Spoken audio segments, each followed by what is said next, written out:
Elia estava apenas irritada, mas disse que estava pronta. Percy suspirou, torcendo para que nada desse errado. Um estudante começou a chorar, dizendo que o clube deles estava acabado. Davos estava preparado, e a janela de status indicava que um perigo havia sido detectado, classificando o nível como mortal. O monstro rinoceronte avançou contra ele. Davos levantou sua espada por trás, com um único golpe, cortou a cabeça do rinoceronte junto com parte do ombro, em um corte limpo. Conrad, empolgado, disse que já sabia, que era exatamente isso que esperava, e perguntou a Percy se ela viu aquilo. Elia disse que já sabia, enquanto ainda mais monstros voavam em sua direção. Davos repetiu a façanha, decapitando os monstros e avançando, ainda derrotando um dos golems. Percy ficou boquiaberta, perguntando como aquilo era possível, já que antes ele parecia inútil. Conrad explicou que Davos estava apenas fingindo e que não a culpava, porque ele mesmo teria reagido da mesma forma se não tivesse presenciado a evolução das habilidades dele antes. Conforme o tempo passava, os monstros ficariam mais fortes, e ele também, o que significava que ambos cresceriam juntos. Elia e Davos começaram a eliminar os inimigos sem esforço. Elia bloqueou um ataque pesado, contra-atacou e deixou o monstro atordoado, dizendo a Davos que era a hora certa. Ele saltou do ombro dela usando a técnica da espada Tristan chamada La Volpe, acertando o monstro, cortando parte dos braços dele e ferindo o peito. O narrador então parabenizou, dizendo que aquilo era uma força incrível, e que Davos e Alia tinham acabado de bater o recorde absoluto. O monstro ainda não estava morto e se virou para Davos. Alia avisou para ele se abaixar, enquanto ele olhava para cima. O monstro explodiu bem na frente dele, quando Conrad entrou na masmorra simulada. Ele disse que aquilo foi incrível e que o recorde parecia inquebrável. Provavelmente ficaria intacto por muitos anos. Ter um calouro capaz de derrotar monstros artificiais daquele jeito era algo nunca visto. Alia ficou feliz com a chegada de Conrad, que também a agradeceu pelos esforços. Ele disse a Percy que tinha vencido, e ela respondeu que devia ser bom. Vemos o contrato que Conrad preparou, chamado aluguel de um item do depósito de visão, e o direito de pedir qualquer favor a Percy. Alia comentou que aquilo era incrível, e Davos falou que aquilo não estava disponível para qualquer calouro, e que certamente eles teriam as mesmas recompensas. Ela disse que já tinha percebido, mas perguntou como ele conseguia ficar tão calmo. Ele perguntou do que ela estava falando, e ela disse que, aconteça o que acontecer, ele age como se já soubesse que tudo ia acontecer, ou que estava tudo nos planos dele. Claro, isso porque ele realmente sabe dessas coisas. Ela estendeu a mão para ele, o que o deixou confuso, e disse que todos os caras fazem isso com os amigos. Estava falando de um fist bump, toque de punhos. Ele continuou parecendo perdido, mas fez mesmo assim.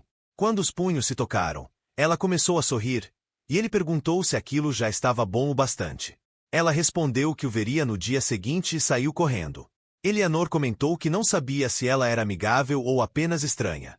Davos disse que também pensava isso. Então ele percebeu que quem falava com ele era Elnori, e levou um susto com seu pulo repentino.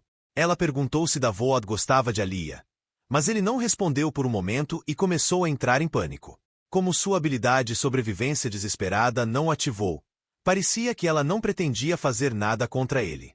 Ele disse que achava que era óbvio, já que ele não era namorado dela nem nada. Elnori avisou que só repetiria a pergunta uma vez, se ele gostava dela. Nesse momento, a janela de status avisou que o perigo havia sido detectado, e ele percebeu que precisava dizer algo. Então, falou que havia um motivo muito mais simples para estar ao lado dela. Ela pergunta o que foi, e ele responde que, embora tenha passado todo esse tempo treinando com ela, na verdade queria ver a Elnori. Isso faz o coração dela acelerar, e ele próprio se pergunta o que está fazendo, já que não tem chance nenhuma com esse tipo de abordagem. Mas ela começa a sorrir, dizendo que isso significa que ele sentiu saudades o tempo todo. Ele confirma que sim. Ela pergunta por quê, e ele, ainda sem entender por que está fazendo isso, começa a largar a bolsa lentamente. Então ela diz que entende. Afinal, ela salvou ele no trem, e que ele só precisa lembrar da lista de prioridades. Ele, obviamente, não faz ideia do que ela está falando. Ela então entrega uma carta, dizendo que veio apenas para isso. Ele fica se perguntando se é uma carta de amor ou um desafio. Nada disso acontecia na história original. Mas ela avisa que a carta era para ser entregue só no dia seguinte e que ele deve abrir quando estiver completamente sozinho. Assim que ela vai embora, ele olha para a carta e diz: "Tá bom." Mais tarde naquele mesmo dia, ele se arrepende amargamente de ter aberto. Ela quer que ele seja seu par na cerimônia de boas-vindas dos calouros. E ele tinha completamente esquecido disso. Aceitar não seria nenhum problema. Basicamente, ele só teria que passar o tempo com ela durante o evento. O problema é a penalidade se ele recusasse. O nível de afeição dela cairia drasticamente, e ainda correria o risco dela se voltar contra ele. Nesse momento, batem na porta. Ele até comenta que já imaginava quem era. E a Alia aparece dizendo que ele é esperto. Ela então entrega outra carta. Ele pergunta se está recebendo mais uma. Ela fica confusa e pergunta se outra pessoa já deu uma. Ele responde que é impossível ser o mesmo convite. Então deixa pra lá. Ela sorri, dizendo que decidiu isso durante a simulação de batalha e que agora precisa fugir por causa das regras malucas da Elnori. E então, simplesmente pula da janela do segundo andar, gritando para ele se apressar e ler logo. Ele coloca a mão no rosto, completamente exausto, se perguntando por que esse mundo está cheio de gente tão esquisita. Ele já suspeita que seja outro pedido para ser par. Ou quem sabe um desafio. Ao abrir a carta, confirma suas suspeitas. É mais um pedido para ser par. Agora ele precisa escolher entre a chefe final e a protagonista principal. Isso definitivamente não acontecia na história original. Ele se pergunta por que nunca pode ter escolhas mais fáceis. Se escolher Elnori, será visto como vilão. Se escolher a Alia, vai atrair o ódio da chefe final. E se recusar as duas, elas provavelmente vão se juntar e acabar com ele. Ele não tem a menor ideia do que fazer. Provavelmente isso aconteceu porque as duas estão no estágio de interesse. E isso é um grande problema. No fim, decide que talvez o melhor seja aceitar os dois convites ao mesmo tempo. No dia seguinte, durante a cerimônia de boas-vindas, alguém começa a organizar os grupos por turma, e todos vão se reunindo no saguão. Vemos Elia com o cabelo preso, comentando que está lotado e parece um chiqueiro.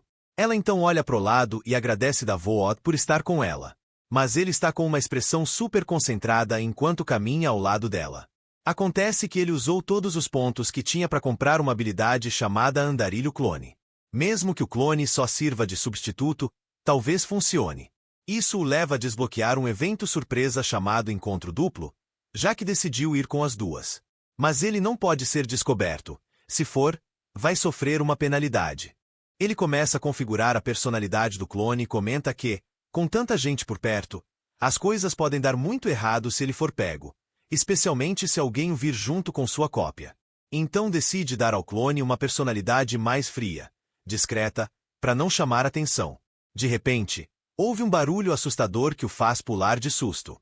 É uma criatura parecida com um lobo, rugindo ferozmente enquanto a transportam dentro de uma jaula. Wood respira aliviado e comenta que é só um monstro, e que pelo jeito vão fazer experimentos com ele. Mas claro, a criatura vai escapar, o que vai dar início ao evento principal. Tudo o que ele precisa fazer é sobreviver. E com Elnori e Elia ao seu lado, não deve ser tão difícil assim. Ele ainda aproveita e compra um traço chamado feromônio. O efeito começa a se espalhar ao redor. E ele já começa a se perguntar se foi mesmo uma boa ideia. Quando Elnori aparece de repente, o assustando. "Achei você", ela diz. Logo em seguida, pergunta o que é esse cheiro e se ele passou algum perfume. Ele tenta disfarçar, dizendo que só são as flores ao redor. Mas ela responde que dá para sentir que vem dele. Mesmo sendo um cheiro suave, está mexendo com ela. Ela começa a corar e desvia o olhar. Wood, por outro lado, está só tentando entender o que exatamente esse traço de feromônio faz. A janela de status informa que os efeitos foram aplicados a Elnori, e que ela está tentando ao máximo não se interessar por ele. Ela então suspira, comentando que não sabe como não percebeu antes, mas que ele é bem mais masculino do que ela imaginava. Imediatamente, ele muda de assunto e sugere que sigam para o evento e deem uma olhada nas barraquinhas de comida. Elnori pede que ele vá na frente, e ele pensa: agora o clone e a Elia devem estar chegando. Preciso garantir que a gente não cruze com eles de jeito nenhum. Elnori suspira de novo, tentando se controlar. Ele só pensa: espero que nada aconteça.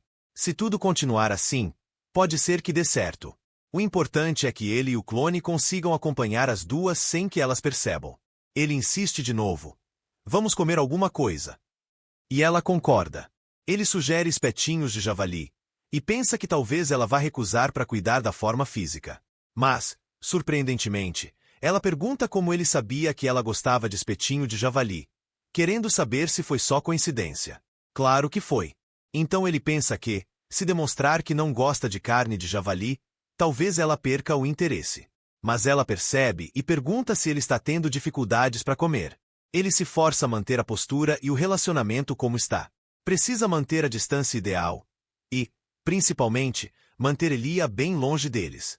Eventualmente, eles chegam a uma lojinha de acessórios, e Elnori pergunta se ele quer comprar algo. Ele responde que não, mas gostaria de escolher algo para ela. Ele procura o item mais feio e inútil possível, tentando reduzir os pontos de afeição. Acha um botão e diz que é bonito, querendo saber a opinião dela. Mas, claro, ela responde que estava mesmo precisando de um botão novo pro uniforme. Ou seja, ele se ferrou. Um tempo depois, ela pergunta se ele já escolheu uma especialização, e ele diz que vai cursar teologia. Ela se espanta e fala que ele devia repensar, porque com o talento que tem, seria um desperdício se não entrasse na ordem dos cavaleiros. Ele responde que há algo específico que quer aprender na teologia, e que escolheu esse caminho por um motivo. Ela então pergunta o que é exatamente que ele quer aprender. Ele responde que há algo que ele precisa, para proteger o que é precioso para ele. Ela pergunta o que, exatamente, ele quer proteger. Na verdade, ele quer proteger a própria vida e garantir a queda dela. As habilidades sagradas são ideais para isso. Aumentam suas chances de sobrevivência e são essenciais para alcançar o final que deseja. Mas o que ele diz em voz alta é: desde pequeno, tem algo que eu sempre quis proteger. Esse é o incidente da sociedade secreta, que ainda vai acontecer no futuro, e o chefe daquele evento é extremamente vulnerável a habilidades sagradas. Ela pergunta se é por isso que ele está envolvido com ela. Elnori mostra que conhece bem a maldição da família Trista. A maldição que leva todos os membros da linhagem à loucura, a menos que passem por um rigoroso treinamento mental. Então ela pergunta se Davos sabe qual é a solução definitiva para isso. Ele responde que é a bênção angelical, um milagre raro onde 2 arcanjos concedem suas bênçãos a uma única pessoa. Ela confirma. Exatamente por isso é algo tão difícil. Apesar dos méritos e conquistas da família Trista, eles continuam sendo temidos. Então ela quer saber: como é que ele consegue ficar tão perto dela? Porque está sempre por perto quando alguém tenta assassiná-la. Ela só quer entender suas intenções reais. Davos então responde que a coisa que ele quer proteger é ela. Ela fica em silêncio, surpresa. Pergunta o que ela é para ele, para que ele queira protegê-la assim. Ele responde, sem rodeios: se eu não te proteger, eu morro. Ela fica desconfiada, mas ele insiste que é verdade. Não tem nenhuma outra razão. Ela suspira, dizendo que já sabia desde o começo que ele é realmente um cara estranho. Ele comenta que já ouviu isso muitas vezes, e também solta um suspiro de alívio, porque funcionou. Ele não mentiu. Disse a verdade inteira. E espera que isso seja o bastante para satisfazer a curiosidade dela. Corta para Elia, que também está pensando que Davos é estranho. Enquanto eles caminham por entre várias jaulas cheias de monstros, ela percebe que ele está muito calado. Se pergunta se ele está bravo com ela ou algo assim. Também não entende como acabaram indo parar no subsolo, mas aproveita para tentar se aproximar dele. Afinal, precisa aprender mais sobre a família Trista. Só que ela não faz ideia de como lidar com caras como ele. Aliás, não sabe como lidar com homens em geral, e isso está acabando com a cabeça dela. Ela olha ao redor e se pergunta onde eles estão exatamente, já que estão cercados por monstros vivos. Pelo fato de estarem em jaulas, devem ser usados para experimentos da academia. Mas que professores irresponsáveis! Como podem deixar essas criaturas assim, sem segurança nenhuma? Elia nota um monstro maior e comenta sobre o tamanho. Mas então percebe algo ainda mais estranho. Os monstros nem sequer estão amarrados. Um bip soa atrás de uma das criaturas, e antes que ela possa reagir, uma explosão enorme toma conta do lugar. O clone de Davos imediatamente a empurra no chão, protegendo-a. A explosão sacode o local todo. Até o verdadeiro Davos, que estava em outra parte do evento, deixa seu copo cair com um tremor. Os alunos entram em pânico. Elia, ofegante, pergunta por que ele fez aquilo. notando que as costas dele estão completamente feridas. Ele responde que esse é o trabalho dele. E desmaia sobre ela. Ela fica assustada, chamando por ele, tentando entender o que ele quis dizer. Mas agora, os monstros estão bem ali na frente dela, prestes a atacá-la. Ela pega uma barra de ferro caída de uma das jaulas e respira fundo. Obrigada por me proteger, Davor. Agora é minha vez de te proteger. A missão principal é ativada. O sistema informa que os monstros precisam ser eliminados. Se muitos estudantes morrerem, uma grande penalidade será aplicada. A recompensa: materiais exclusivos para equipamentos. Davor diz a Elnori que há algo que precisa fazer. Pede que ela vá procurar um dos padres. Ela hesita, mas ele implora. Eles precisam proteger os alunos. Corta para Elia, ofegante, e o verdadeiro Davor, que reaparece e recupera o clone. Ele pergunta se aquilo foi tudo, se todos os monstros foram eliminados. Elia sorri, aliviada por vê-lo acordado. Ainda bem que você está bem. E agora, a relação dela com ele muda. Passa de curiosidade para interesse. O sistema informa que o cenário principal foi alterado. Ela confessa que deixou passar um dos monstros maiores.